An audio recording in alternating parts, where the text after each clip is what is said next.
ఈ ప్రాంత ప్రజలకు, ఈ మాటలు వింటున్న ప్రతి ఒక్కరికి ప్రభువును రక్షకుడైన యేసుక్రీస్తు నామంలో మీ అందరికీ వందనాలండి.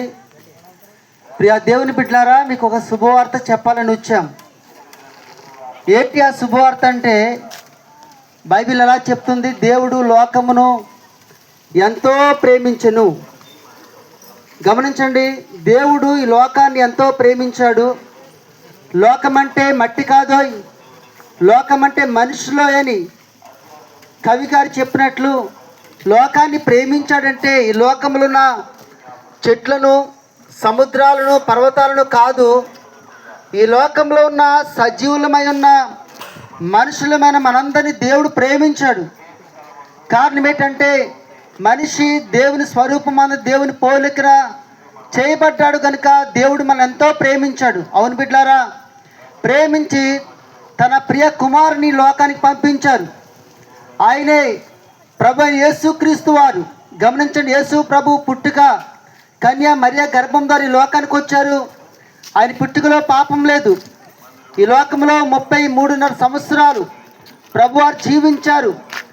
మాటతో కానీ, చూపుతో కానీ, ఆలోచనతో కానీ, క్రియలో కానీ ఎక్కడ ఎప్పుడు పాపం చేయలేదు. ఆయన పాపం లేకుండా పుట్టాడు, పాపం లేకుండా పెరిగాడు కనుక ఆయన పరిశుద్ధుడు. దేవుని బిడ్డలారా, మరి బైబిల్ ఎలా చెప్తుంది? నీతిమంతుడు లేడు, ఒక్కడు లేడు, అందరూ పాపము చేసి దేవుడు అనుగ్రహించే మహిమను పొందలేకపోతున్నారని. గమనించండి, ఈ లోకంలో ప్రతి మనిషి కూడా ఈ లోకంలో జీవించినంతకాలం సంతోషంగా జీవించాలి, సమాధానంగా జీవించాలి. ఈ లోకాన్ని విడిచిపెట్టిన తర్వాత మరి మోక్ష రాజ్యానికి, పరలోకానికి చేరాలని ఒక ఆశ, తాపత్రయం కలిగి ఉంటాడు. అందుకనే మనుషులు మంచి క్రియలు, మరి ధర్మకార్యాలు, దాన ధర్మాలు చేస్తూ ఉంటారు. ఎందుకంటే మేము చేసే మంచి పనుల ద్వారా మాలో పాపము పోతుందని. స్నేహితులారా, మనిషి చేసే మంచి పనికి పాపాన్ని పోగొట్టే శక్తి లేదండి. ఎందుకంటే మన చేతికి బురద అంటుకుంటే నీటితో కడిగితే, సబ్బుతో కడిగితే పోతుంది. అదే తారుమెరకలు అంటుకుంటే మరి సబ్బుతో కడిగితే పోతుందా? పోదు. దానికి కిరోసిన్ కావాలి. అలాగే మనం చేసే మంచి పనులకు మనకి మంచి పేరు తెచ్చే శక్తి ఉంది. అలాగే తద్వారా మనకి ఈ లోకంలో మేలు జరుగుతుంది. మనలో పాపం పోదు. మనలో పాపం పోవాలంటే గమనించండి, మరి పాపం లేని వ్యక్తి రక్తం చిందించాలి. ఈ ప్రపంచంలో పాపం లేని వ్యక్తి ఒకే ఒక్కరు, ఆయన యేసుక్రీస్తు ప్రభు. ఈ లోకానికి 2000 సంవత్సరాల క్రితం యేసు ప్రభు ఈ లోకానికి వచ్చి సర్వ మానవ పాప విమోచన కొరకు సిలువ తన రక్తము కార్చి ప్రాణం పెట్టి సమాధి చేయబడి 3వ రోజున సమాధిని గెలిచాడు, అనగా తిరిగి లేచాడు. యేసు ప్రభు ఆయన తిరిగి లేచిన దేవుడు గనుక, మరణాన్ని జయించిన దేవుడు గనుక, ఆయన పాపము నిమిత్తము రక్తము కార్చి తన పరిశుద్ధ రక్తాన్ని కార్చిన దేవుడు కనుక ఆ రక్తము ద్వారా మాత్రమే పాప విమోచన ఉంది. గమనించండి, యేసు ప్రభుని ఎవరైతే తమ దేవుడుగా, తమ రక్షకుడు అంగీకరిస్తారో దేవుడు వారి పాపాలను క్షమిస్తాడు.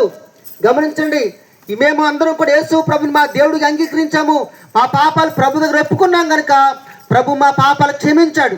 మంచినీళ్ళు తాగితే దాహం తీరినట్టు ఎలా తెలుస్తుందో, భోజనం చేస్తే ఆకలి తీరినట్టు ఎలా తెలుస్తుందో మాకు అర్థమైంది, మా పాపాలు పోయాయని. మీరు కూడా యేసు ప్రభుని మీ దేవుడిగా, మీ రక్షకుడుగా మీరు అంగీకరించండి. యేసు ప్రభు దగ్గర, ప్రభువా నీవు దేవుడు అని నేను నమ్ముతున్నాను, నా పాపాలు ఒప్పుకున్నాను, నేను పాపిని, నా పాపాన్ని క్షమించమని ఒకవేళ మీరు ప్రార్థన చేస్తే యేసు ప్రభు మీ పాపాలు క్షమిస్తారు, మిమ్మల్ని పరిశుద్ధులుగా మారుస్తారు, పరలోక రాజ్య భాగ్యాన్ని ఇస్తారు. పాపం పోతే మన మనసులో నెమ్మది ఉంటుంది, సంతోషం, సమాధానం ఉంటుంది. ఈ లోకం బ్రతికినంతకాలం సంతోషంగా బ్రతుకుతాము. ఈ లోకాన్ని విడిచిపెడితే దేవాది దేవుడు నివాసం చేస్తే పరలోకానికి వెళ్తాము. అదే పాపం పోకపోతే ఆ పాపం వల్ల జీతం ఏంటంటే అగ్ని గంధకములతో మండు గుండము. దాన్నే బైబిల్ చెప్తుంది 2వ మరణం అని. అది మహా ప్రమాదకరమైన స్థలము. అగ్ని గంధకములతో మండు గుండములో కాలుతూ యుగ యుగాలు బాధపడాలి. ఆ శ్రమ తప్పించబడాలంటే పాపం పోవాలి. పాపం పోవాలంటే ప్రభువే కావాలి. ఆ ప్రభుని మీరు ప్రకటించాము. మీరు యేసు ప్రభుని మీ దేవుడుగా, మీ రక్షకుడు మీరు అంగీకరించండి, రక్షణ పొందండి. అటు కృప దేవుడు మీ అందరికి అనుగ్రహించును గాక. దేవుని బిడ్డలారా, మీ అందరికి క్షేమం కోరి చిన్న ప్రార్థన చేస్తాము. స్తోత్రం ప్రభు. ఈ ప్రాంత ప్రజలందరినీ దీవించండి. వీరి వ్యాపారాలు, వ్యవసాయాలు, చదువులు, ఉద్యోగాలు దీవించండి. వీరందరూ కూడా మీరే నిజ రక్షకుడు దేవుడు అని తెలుసుకుని మిమ్మల్ని వారి సొంత రక్షకునిగా దేవునిగా అంగీకరించి రక్షింపబడే కృప దయచేయమని మా ప్రభు రక్షకుడైన క్రీస్తు యేసు నామములో అడిగి మిక్కిలి వినేంత బ్రతమాలుకునిచున్నాను తండ్రి. ఆమేన్.